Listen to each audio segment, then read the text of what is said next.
皆さんこんにちは、マイペラチャンネルです。今回もご視聴ありがとうございます。サムネイル、そしてタイトルでね、お気づきになった方いらっしゃると思いますが、ガジェット Vlog と題した新しいコーナー、コンテンツをね、この動画から始めようと思います。で、うちのチャンネルね、もう何度も見ていただいている方はご承知の通り、ガジェット系のレビュー動画、これがね、メインのコンテンツになるわけですが、一つの製品を一本の動画でまとめてね、お伝えすると。時間にして10分から、僕の場合だと長いので30分ぐらい平気で喋ったりするんですが、そういったレビュー動画とはまた別系統のちょっとねコンテンツをやろうかなということでこの動画をね撮っております。でそもそもねガジェット Vlog ってタイトルつけているんですけれども、 Vlog 自体は YouTube 始めて最初の頃にちょっとねやりかけたことはあるんですが、すぐにねやめてしまいました。でまた最近だと、一応僕の中では Vlog のジャンルに入れていたんですけれども、カメラ修行日記というのをねやっていました。で今回ねそのカメラ修行日記とかもいろいろ吸収した形でガジェット Vlog というのをねやっていこうかなと思ってるんですが、そもそもですねこの構想はかなり前からあったんですよね。っていうのは、例えばね一つの製品を一本の動画で紹介しますよね。でもその動画の中で伝えきれなかったものがあったり、あるいは動画が完成してアップした後に使っているうちに、こんな使い方があったのかとか、あるいはネガティブな点ですよね。これちょっと弱点だなっていうようなところを発見したりするんですよね。でもそれをお伝えする場所がないわけなんですよ。またね、一本の動画にするにはちょっと尺が足りないな、もう数分で紹介終わってしまうな、だけどこれめちゃめちゃ面白い、あるいは視聴者の皆さんにお役に立つんじゃないかなっていう製品あるんですよね。そういったね小ネタ的なものを紹介する何かねコンテンツが欲しいなっていうふうに思っていたんですよ。あまりね形式ばらずに小ネタをねポンポンポンと入れて一本の動画にしていく、若干ね Vlog 的な動画作ってみようかなというふうに思っていまして、今回ねこれを実験的に始めてみました。で内容的にはねいろいろ考えてるんですけれども、今言ったようなこととか、あとですね需要があるのかどうかわかんないですけども YouTube の裏側、撮影の裏側とかですね、それからこういったね背景に僕は壁作ってるんですけれども、この壁もね最近ちょっとね手を加え始めました。こういうセット関係の変化とか、あるいはデスク周りですね、徐々にではあるんですけれども、いろいろとね改善していってるんですよね。そういったところも紹介できたらなというふうに思ってますし、あとねガジェット系だけではなくて、僕好きなもの文房具とか、あと本とかもね紹介したいものがいっぱいあるんですよね。そういったものをね視聴者の皆さんの反応を見つつ紹介していこうかなと、そういうコーナーコンテンツを作って実験的にねちょっとやってみようかなというふうに思った次第なんですよ。ということで大まかな方向性だけ決めてこのね動画から1本目スタートしますので、ぜひねこの実験に視聴者の皆様も参加していただけたらと思います。いろいろとコメント欄でご意見ねいただけたら嬉しいです。ぜひね実験にお付き合いください。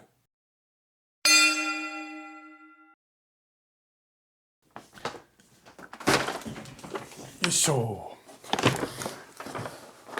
はい、先日のね5月31日から6月3日まで4日間ね Amazon のスマイルセールがあったんですけれども、そこでね購入したものが届いたので開封していきたいと思います。でね、もうこそ散財というほどでもなくて、本当ね4つしか購入してないんですが、なぜかというとね、おそらく例年通りだと今月6月の終わりぐらいか、多分ね7月の中頃だと思うんですが、 Amazon プライムデーがあるわけですよ。で今ね割と高額なものでちょっとね買おうかなって迷ってるものがいくつかあるんですけれども、それはねプライムデーに置いておいて急がないのでね。で今回はとりあえず急ぎのもので、あとねポイントアップキャンペーンがほら1万円以上お買い上げっていう条件があるじゃないですか。そこにギリギリ到達するぐらい、結局ですねポイントも使って1万900円ぐらい買い物しました。ということで本当にねこそ散財というほどでもないぐらいの買い物なんですけれども、せっかく購入したしね、Vlog のネタとしてね開封してご紹介したいと思います。この紙袋タイプが綺麗に開けられないんですよね。おお、なるほど。邪魔なので下に置いて、はい、まず1つ目こちらでございます。じゃじゃん。三和サプライさんの PC プロテクトスーツ、要するにですね、ノートパソコンを入れるケースですよね。これを購入しました。このケースなんですけれども、13.3 インチ MacBook Air をね、入れるために購入しました。で、これ、ただ、あれですね、セールが終わっても安売り続いてますね。39% オフの1609円になってますね。もうね、中見えてますけれども、開けていきましょうか。これどっから開けるんだろう。これか。はい、開けます。じゃーん。生地としてはウェットスーツですよ。ダイビングの時のウェットスーツの生地を使っているものです。もう本当にね、シンプルな PC ケースですが、ここにね、ロゴがついてるだけですよね。で、これね、M1MacBook Air なんですが、ちょっと入れてみましょう。ここにね、引っかかる部分があるんですが、これちょっと入れにくいな。これ両サイド。両サイドあるんだ。両サイドこういうのがあるので、ちょっと両方引っかかりますが、こういう風に入って、ぴったしですね。で、これを返してやれば、なるほど。逆さにしても落ちないということですね。はい。で、実は以前というかもうだいぶ前なんですけれども、MacBook Air 用にウェットスーツ生地で、このね、同じシリーズなんですが、もうワンランクシンプルな、こういうね、返しのないタイプ使ってたんですけれども、MacBook Air をね、入れて持ち運ぶリュックのこの PC スロットというかな、PC を入れる場所があまりにも最近のリュックってね、ちゃんとしてるじゃないですか。なので、こういうのもういらないな、これ裸で突っ込んでいいなと思ったので、その古い MacBook Air、昔使ってたやつを義理の父にあげるときにあげたんですよ。一緒にこういうね、ケースもあげちゃったんですよね。で、ずっとですね、持ち運ぶときは裸でリュックの PC ポケットに入れていたんですけれども、今ですね、実はこちらですよ。エーブルキャリーさんのリュック。今までね、3つほどエーブルキャリーさんのリュックね、紹介してるんですが、これ4番目になるんですけれども、デイブレーカー2というリュックですが、こちらもね、今、レビューのためにお試し使用中なんですよね。で、ただね、これ、すごくね、今まで紹介したエーブルキャリーさんのリュックとちょっと流れが違うタイプで、めちゃくちゃ軽量なんですよ。600g 台だったかな。で、ただね、めちゃくちゃ軽量なので、かなりね、生地も薄い、裏生地がなかったり、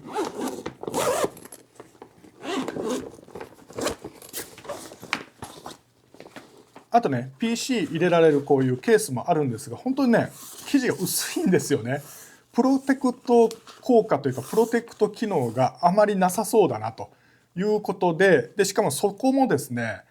若干浮いてはいるんですけれども、クッションがないんですよね。なので、このリュックの場合、ちょっとね、この裸のまま Mac を入れるのは怖いなということもありまして、こちらのね、ウェットスーツ生地の三和サプライの PC ケース購入しました。これに入れて、ちょっとね、一手間増えるんですが、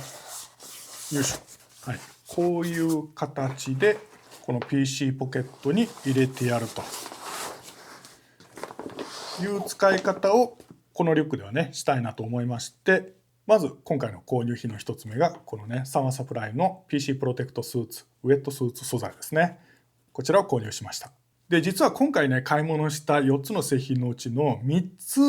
2.5 ぐらい、これに関係するものなんですが、2つ目いきましょう。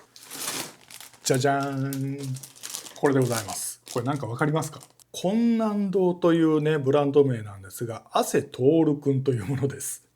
デイパックに取り付けて背中の蒸れを防ぐ、もうその通りの製品ですね。こちらが2600円。これはね、セール品ではなかったんですけれども、購入いたしました。はい、こういう製品なんですけども、汗徹くんブラックですね。他にグレータイプがあるんですが、軽い。めちゃくちゃ軽いな、これ。さすがに背負うためのね、作られたものなので軽いですね。で、これなぜ購入したかというと、はい、やっぱりね、このデイブレーカーのためなんですが、これでね、このリュックでだけ使うためではなくて、あとね、他のリュックで登山する時なんかにもちょっと使おうと思ったんですけども、このね、デイブレーカー2ね、少し背負ってみて分かったんですが、このね背面のパッドがねほぼ平らなんですよ。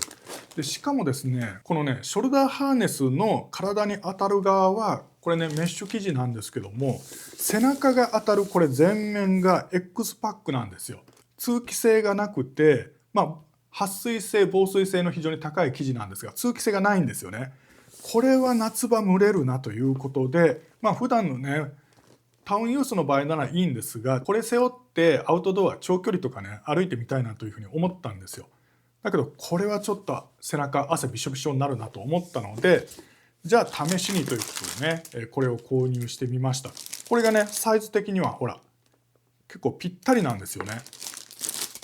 でちょっと開けていきましょう。よいしょ。おお、ほんと軽いな。なるほど。そしてこれ取り付けはこの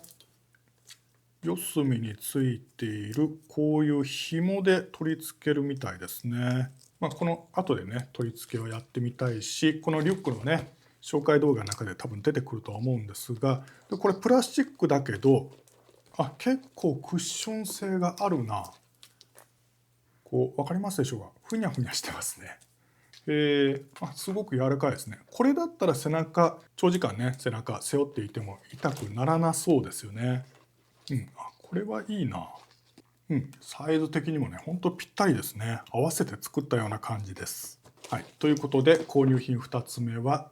困難堂の汗徹くんでした。はい、3つ目もねこのデイブレイカー2と、若干関係あるかなというものなんですけれども、アウトドア用品なんですよ。はい、こちらでございます。じゃじゃん。アウトドアメーカーとしてね有名なソトさんのフィールドカイト。別にカイトといってもタコではないんですが、要するにテーブルです。超軽量な折りたたみのテーブル、これね購入しました。でソトさんのこういう小型軽量のテーブルってホッパーっていうんですかね、開くとパタパタっとこう足が出てくるタイプ、あれもあるんですが、あれもいいなと前から思ってたんですけれども、新製品が出たということで、しかもね前々から注目してた製品よりもかなりね軽くなってるんですよ。でこれはいいなということで購入しました。でこちらセール対象品ではなかったんですが、安くなってる。セールの時ね4900円だったのが今4800円になってますね。ちょっと安くなってますね。これはちょっと悔しい。はい、いいですけども、こういう製品になります。はい、では開けていきましょう。最近ね、キャンプブームが完全に終わったなという感じで、ちょっとね、こういうアウトドアメーカーさんもあまり経営状況がよろしくないというのをちらほら聞きますけれども、ソトさんもねかなり人気のあるメーカーさんですよね。なんか変わった手触りの袋に入ってるな。何でしょうこれ。これねシワが入ってるの分かると思いますけど、何でしょう。ちょっと硬いんですよ。何かリサイクル品かなんかの袋なんですかね。はい、でこれ開けますと引っかかって出ない。おいおい。はい、取扱説明書がありまして、ソトさんね日本のメーカーですので、もちろんね日本語対応してくれております。でこれなんですが、綺麗ですね。アルミ製ですごくね綺麗です。はい、でこれをこのスリットがある側を上にしてパカッと開くとこうなっていて、で両サイドの足を出すんですが、ここに引っ掛けるんですね。なるほど。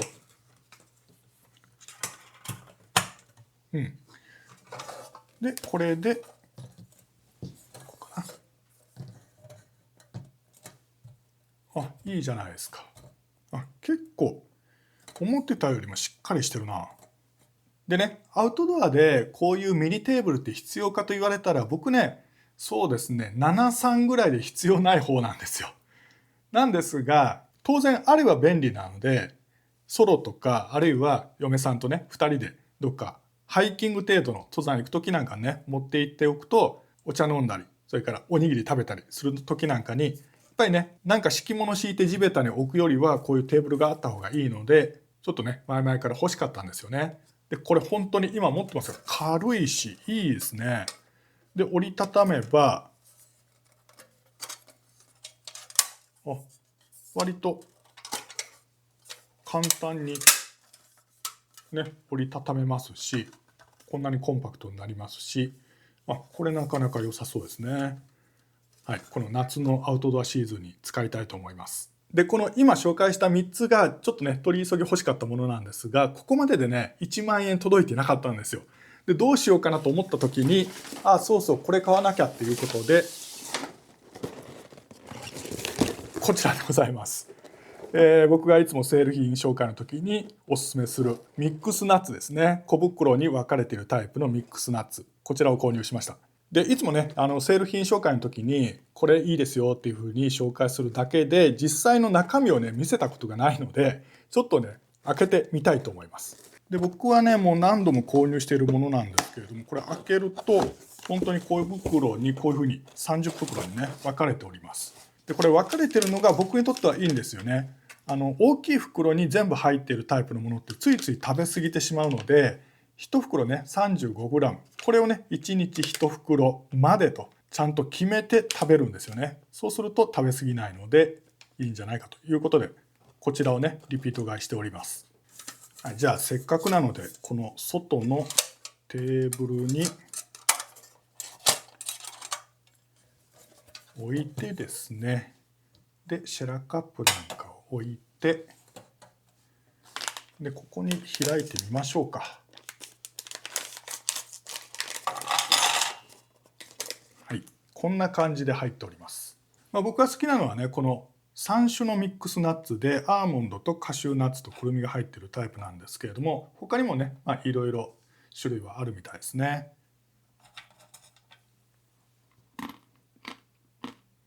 この何も味付けしていないのがすごく美味しい。